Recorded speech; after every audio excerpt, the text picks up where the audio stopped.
안녕하세요, 모카 김한유입니다. 전기차 좋아하세요? 다 좋아하시겠죠? 아닌가? 안 좋아해요? 사실 좋아하시는 분들도 많은 것 같은데 그렇게 매력 느끼지 못하는 분들도 굉장히 많다 그래요. 전기차는 좋은데 테슬라처럼 요렇게 생긴 차는 싫어, 이렇게 말씀하시는 분 많더라고요. 모델 X는 이게 SUV라고 하더니 뭐 SUV 같지도 않아, 모델 Y 야 이거 이러시는 분들 되게 많아요. 게다가 뭐 코나 EV 같은 차는 그러면 어떠냐, 그릴이 막혀서 이거 좀 디자인 마음에 안 든다, 이런 분들 되게 많고요. 그리고 대부분 차들이 야 이 차가 좀 이렇게 우락부락하고 커야지, 이게 대부분 좀 작아, 이러면서 불만인 분들이 많아요. 그렇지, 디자인 때문에 차를 산다 이런 분들 되게 많은데 전기차들이 디자인이 마음에 안 들어서 차를 안 산다 이런 분들도 당연히 많을 거잖아요. 그런 분들조차 정말 반할 수밖에 없는 차가 나왔습니다. 전 세계에서 가장 많이 팔리는 픽업 트럭 F150을 전기차로 바꿨거든요. 성능도 더 뛰어나고 주행거리도 꽤 길고 여러가지 장점이 많은 차인데 이 차 가격 당연히 엄청나게 비싸겠죠. 배터리 팩만 2천만원이 넘을 텐데, 그런데 이 차 가격이 지금 공개됐더니 일반 F150보다 오히려 저렴하게 나와서 미국 전역이 아주 충격에 빠졌습니다. 이게 된다고? 어떤 얘기인지 살펴보시죠. 네, 포드 F150 라이트닝, 이거 그냥 뜬구름 잡는 얘기가 아닙니다. 리비안이니 뭐 이런 차들 많이 있었잖아요. 그런데 약간 다 뜬구름 잡는 것 같았잖아요. 근데 이 포드 F150 같은 경우는 그렇지 않습니다. 그냥 나와서 유튜버들한테 막 시승을 시켜줘. 그리고 심지어 누가 또 시승을 했느냐, 여기 보면 조 바이든이 시승을 했어? 바이든이 시승할 정도로 이렇게 일상적으로도 주행할 수 있게 만들었다, 거의 완성된 상태다 라는 걸 보여주고 있어요. 실제로 출시 시기가 내년 봄입니다. 이거 아무래도 올 말쯤에는 시승할 수 있는 차들이 많이 나올 것 같아요. 네, 영상 보시면 지금 굉장히 멋진데요. 영상 여러 곳을 봐도 다 아시겠지만 굉장히 강인한 디자인, 이 포드 F150의 디자인을 그대로 유지하면서 여기에 하이테크적인 요소를 더 가미한 게 특징입니다. 전면 DRL도 굉장히 인상적이죠. 이게 F150이 맞나? 하는 느낌이 살짝 들 정도로 우락부락한 그런 면을 살리면서도 첨단에 무슨 광선검이 지나가는 것 같은 그런 라이트를 보여주고 있어요. 지금 이 차의 이름이 F150 라이트닝인데요. 라이트닝이란 말이 번개잖아요. 그러니까 여러가지 부분에서 번개를 형상화 시켜 놓은 것 같은 그런 모습을 보여주고 있죠. 그러면서도 F150에 있던 그 크롬 라인을 LED DRL로 활용해서 이것도 굉장히 멋진 부분인 것 같아요. 특이한 게 있죠. 전면부에 이 엔진룸을 열면 엔진이 없어. 엔진이 없고 프렁크가 열리네요. 근데 프렁크가 전동으로 이렇게 열리면서 거기 어마어마하게 큰 앞쪽에만 캐리어를 4개 실을 수 있다고요. 그리고 무게는 180kg까지 사람이 이 위에 올라서도 전혀 문제되지 않는 그런 프렁크를 갖고 있습니다. 여기에 콘센트가 4개가 들어있어서 야외에서 캠핑한다거나 이럴 때 그냥 콘센트를 꽂아서 쓸 수 있다고 해요. 그리고 프렁크 아래쪽에 덮개를 열면 공간이 또 나옵니다. 그래서 여기 이 수납 공간이 어마어마하다고 볼 수 있죠. 전면부에 보면 조금 아쉬운 게 하나 있네요. 여기 아래쪽에 충전구가 있는데 요거 충전구는 뒤쪽에 있어야 좀 편한데, 이게 미국적인 사고방식인가 봐요. 미국은 차를 후진 주차하는 경우가 거의 없습니다. 어지간하면 무조건 앞으로 돼요. 그러다 보니까 이렇게 앞쪽에 충전기를 넣는 방식으로 이렇게 만든 것 같아요. 완전 앞쪽은 아니고 측면이어서 사실 뭐 앞쪽에서 전원을 끌어와도 어느 정도 되고 뒤쪽에서 전원을 끌어와도 어느 정도는 될 것 같은 그런 위치에 있네요. 사실 뒤쪽은 트럭베이니까 뒤쪽에다가 충전구를 넣기 만만치는 않았을 거예요. 그나마 이렇게 뒤로 많이 밀어놓은 것 같긴 합니다. 차 중앙에 있다고 봐야 되겠죠.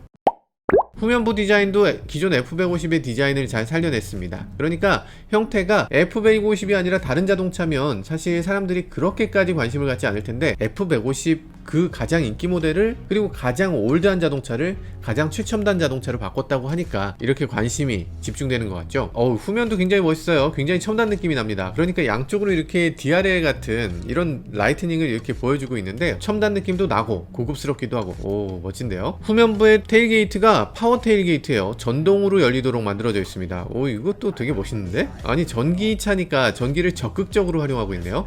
이게 앞쪽 프렁크랑 뒤쪽 트렁크랑 이런 것들을 활용하면 어마어마한 크기가 되겠는데? 사실 앞쪽의 프렁크가 이게 굉장히 중요한 이유는 이 트럭 같은 경우는 트럭의 뒤쪽에다 짐을 싣게 되면 보호가 안 되잖아요. 그래서 굉장히 고급스러운 물건들이나 뭐 훔쳐가면 안 되는 그런 귀중품들, 이런 것들을 보관하기가 만만치 않아요. 우리나라는 또 캠핑할 때 보면 캠핑용품도 되게 비싸잖아. 그냥 캠핑용품을 실어도 그걸 세워놓고 어디 고속도로 휴게소 가기가 조금 찜찜해요. 그래서 이렇게 더 넓은 공간, 그리고 좀 보호되는 공간도 필요한데, 이렇게 되면 이제 앞쪽 프렁크에 보호돼야 되는 물건들, 뒤쪽에는 장작을 실른다거나 좀 뭐 강아지를 실른다거나 뭐 등등을 위해서 뒤쪽 베이를 또 사용할 수가 있겠죠. 트럭일수록 이렇게 수납 공간이 더 많이 필요하다는 생각도 듭니다.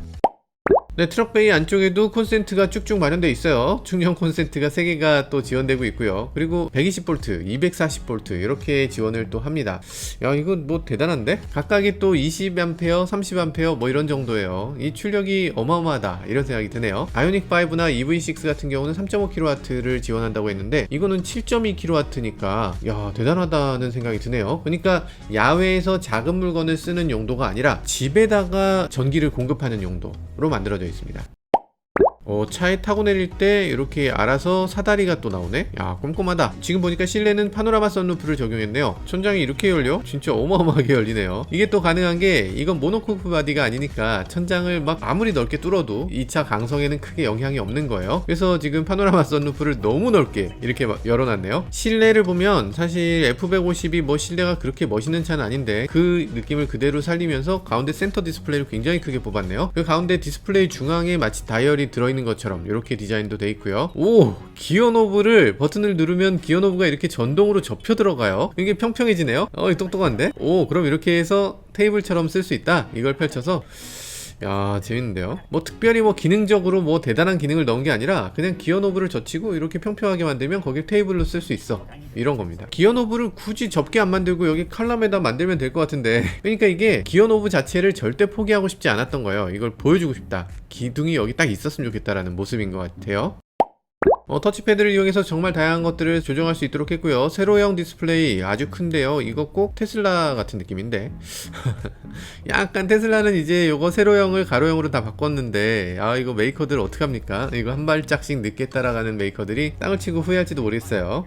조절할 게 정말 많군요. 여기에 무슨 파워 아울렛을 어느 정도 할 것인지 이 뒤에 트렁크에 몇 킬로그램이나 들어있는지 이런 무게도 정확하게 알 수 있어요. 그래서 지금 뒤에 누가 타고 있으니까 그 사람 몸무게가 그냥 탁 드러납니다. 꼼꼼하네. 뒷좌석을 이렇게 폴딩해서 거기를 또 짐칸으로 사용할 수 있도록 만들어놨네요. 실내도 당연히 전기를 사용할 수 있는 아울렛이 있고요. 12V 지거잭 당연히 있고 120V 20A 콘센트도 있다고 하네요. 이게 전기는 정말 아낌없이 써라 이런 느낌이에요. 미국 특유의 그 풍족함? 좀스럽게 거기다 뭐 키워서 뭐 그걸 멀티탭을 연결하고 뭐 그런 거라고 있어. 우리 그냥 3개 포트 딱 줄게. 안에도 주고 밖에도 주고 저 프렁크에도 주고 다 줄게. 뭐 이런 식이에요. 대단한데? 오디오도 지금 굉장히 뛰어난다고 하네요. 뱅앤올룹슨 오디오가 들어있고요. 마사지 시트도 지원을 한다고 합니다. 지금 포드 공식 홈페이지에 이미 이 포드 F150 전기차가 올라와 있습니다. 심지어는 날짜까지 박아놨어요. 2022년 봄에 받을 수 있다. 이거는 직전에 이제 어떤 게 있는지 보여주고 이걸 사전 계약을 받을 수 있도록 이렇게 제공을 하는 것 같아요. 그래서 여기 보면 여러 가지 얘기가 있는데 오버 더 에어를 통해서 이 차의 여러 가지 기능들을 항상 온라인에서 실시간으로 업데이트하게 해주겠다. 그러니까 이 내비게이션이라든지 소프트웨어라든지 이런 것들은 원격에서 그냥 해주면 되잖아 라면서 이렇게 할 수 있도록 해준다는 얘기고요. 충전 솔루션이 아주 훌륭하다. 여기저기 충전을 할 수 있게 해주는데 지금 충전망 중에서 가장 많은 충전망이 포드래요. 포드 패스라고 하는 충전망이 지금 가장 많다고 하는데 그런가? 언제 포드가 무슨 전기차가 있었다고 가장 많은 충전 솔루션을 갖고 있지? 아무튼 그렇다고 하네요. 그래서 포드 차지 스테이션 그리고 포드 차지 스테이션 플러스 예를 들어서 테슬라의 슈퍼차저 같은 뭐 아니면 현대차의 이피트 같은 그런 충전망을 갖고 있고 거기다 충전을 하면 되도록 이렇게 만들어줬다고 합니다. 그리고 특이한 게 하나 있는데요. 여기 보면 포드 인텔리전트 백업 파워라고 돼 있는데 이름 잘 지었다. 이 이름은 뭐냐면 이 포드 F150은 사용처가 굉장히 독특하잖아요. 그러니까 미국이 굉장히 집이 멀리 떨어져 있고 이 시골도 많이 있고 그 시골이 또 돈을 많이 벌어요. 그러니까 미국에서 가장 많이 수출하는 게 농축산물이거든요. 그러다 보니까 이게 농업국가야. 이 농업국가다 보니까 당연히 트럭이 필요한 거고 그 트럭을 이용해서 내 집으로 뭔가를 움직이고 하려면 그 집이 가끔 정전이 날 수도 있는 거예요. 정전 가능성도 있고 그리고 아주 외딴 곳에 전기가 필요한 경우도 있고 뭐 이런 것들이 있다 보니까 이 차를 전기 백업 파워로 사용할 수 있다는 거죠. 이런 것들을 지금 굉장히 부각시켜서 설명하고 있습니다. 최대 10일 동안 전기를 사용할 수 있다고 하네요. 핸즈프리 블루존이라고 해서 블루크루즈라는 걸 또 지원합니다. GM은 슈퍼크루즈, 이제 포드는 블루크루즈, 포드의 그 파란색을 이용해서 이렇게 네이밍을 한 것 같죠. 블루크루즈를 하게 되면 핸즈프리 블루존이라는 그 지역에서는 이 레이더를 이용해서 이 차에 대해서도 인식하고 이 차에 있는 이 여러가지 기능으로 손을 떼고 운전할 수 있다 라고 이렇게 설명을 하고 있습니다. 고정밀 지도를 갖고 있다는 얘기겠죠. 실제로 어느 정도 되는지 아직 저는 본 적이 없으니까 뭐 일단 중립 받고 가겠습니다.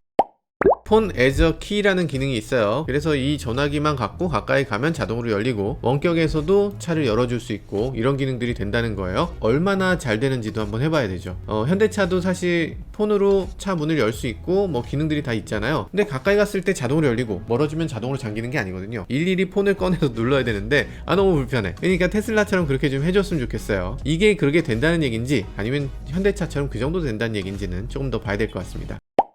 네, 적재하 중은 900kg이라고 합니다. 그리고 최대 견인할 수 있는 견인 용량은 4.5톤이나 된다고 해요. 야, 뭐 트레일러냐? 야, 대단합니다. 뭐 출력이나 주행 거리도 다 발표가 됐는데요. 주행 거리는 300마일이라고 합니다. 480km. 와. 그런데 사실 이 480km라는 거는 EPA, 그러니까 WLTP 기준이라서 우리나라에 오면 적어도 50에서 많게는 100km까지 빠지니까 그거 감안해야 될 것 같습니다. 출력도 나왔죠. 지금 앞뒤로 모터가 달려있는데 이 모터의 합산 출력은 553마력. 괜찮은데? 최대 토크는 107.2kgm. 와, 이게 토크가 장난이 아닌데요. 100kg이 넘는다고? 와, 어마어마합니다. 정말 견인력이 대단할 만하네요. 정말 견인력이 이만큼 나올 만하네요. 시속 100km까지 가속 시간도 지금 4.5초 정도 된다고 해요. 이 정도 크기가 4.5초 만에 아이오닉 5보다 훨씬 빠른데? 배터리는 저희가 지난번에 인터배터리라는 행사에 참여해서 본 적이 있죠. 거기서 포드 F150도 전시했습니다. 이 인터배터리에서 봤던 그 배터리, SK 배터리가 바로 들어간다는 거고요. 배터리 조성 자체가 달라요. 니켈 함량이 9대 0.5 대 0.5, 그러니까 굉장히 니켈 함량이 높은 그런 고 니켈 배터리를 사용하고 있습니다. 이것도 굉장히 주목되는 그런 배터리라고 할 수 있죠. 주행거리나 성능이나 이런 것들을 이렇게까지 강조할 수 있는 것도 아마 이 SK 배터리 덕분이 아닌가 하는 생각이 들기도 합니다. 여기까지만도 굉장히 놀라운 건데 여기서 더 많은 사람을 놀라게 한 게 하나 있습니다. 이 차의 가격인데요. 이 차의 가격이 4만 달러가 안 돼요. 39,900달러. 참, 우리나라에서 4,500만원 정도 되는 그런 금액이니까 사실 아이오닉보다 훨씬 저렴한 거예요. 모터원에서는 입이 쩍 벌어졌다, 조 드러퍼 라고 하는 표현으로 정말 이게 얼마나 놀라운지를 설명하고 있습니다. 네, 근데 여기 더 주목할 만한 게 있죠. 우리나라에 만약에 이 차가 나오게 되면 어떻게 될까? 우리나라에서는 이 포드 F150은 승용차가 아니라 화물 트럭으로 구분돼요. 그래서 전기차 보조금이 승용차보다 훨씬 더 많이 받게 됩니다. 지금 만약에 이걸 화물차로 보조금을 받게 되면 국고 보조금이 2,100만원, 지자체 보조금이 1,000만원, 이 정도 수준이어서 3,150만원을 지원받을 수 있게 됩니다. 포드 F150은 지금 4,500만원이다 라고 한다면 이 차의 실제 구매 가격은 1,350만원. 아니 이게 말이 돼? 아니 이게 말이 되냐? 아니 포드 F150이 1350만원이라고? 야, 이게 나온다면 정말 엄청난 파급 효과가 있을 것 같습니다. 대박이 날 것 같아요. 이건 깡통이니까 그렇지. 그럼 상위 트림은 어떤가? XLT 트림 같은 경우는 가격이 52,000불, 그러니까 한 6천만원 조금 덜 돼요. 그러면 이거는 실 구매 가격이 2,800만원. 사야 되겠다. 네, 포드 F150 라이트닝의 출시 시기 2022년 봄, 그러니까 내년 봄 6개월 후 정도면 살 수 있다라는 건데요. 근데 살짝 걱정되는 거는 미국에서도 너무 인기가 많아요. 이게 우리나라까지 들어오려면 시간이 상당히 걸릴 것 같고요. 그러다 보니까 국내 출시가 가능할까? 이런 불안감이 있긴 한데 만약에 국내에 이게 출시되게 되면 이 보조금을 통해서든 이 차를 좋아하는 사람들 덕분에든 큰 인기를 끌게 될 것 같습니다. 지금까지 저는 모카 김한용이었습니다. 감사합니다. 촬영차로 F150 삽니까? 야, 이거 나오면 진짜 대박이겠다. 세상이 이렇게 바뀌어. 전기차 세상은 정말 하루하루가 너무 많이 바뀌어갖고 이게 어떤 일이 벌어질지 모르겠어요. 앞으로 한 5년 후에 어떤 일이 벌어질까?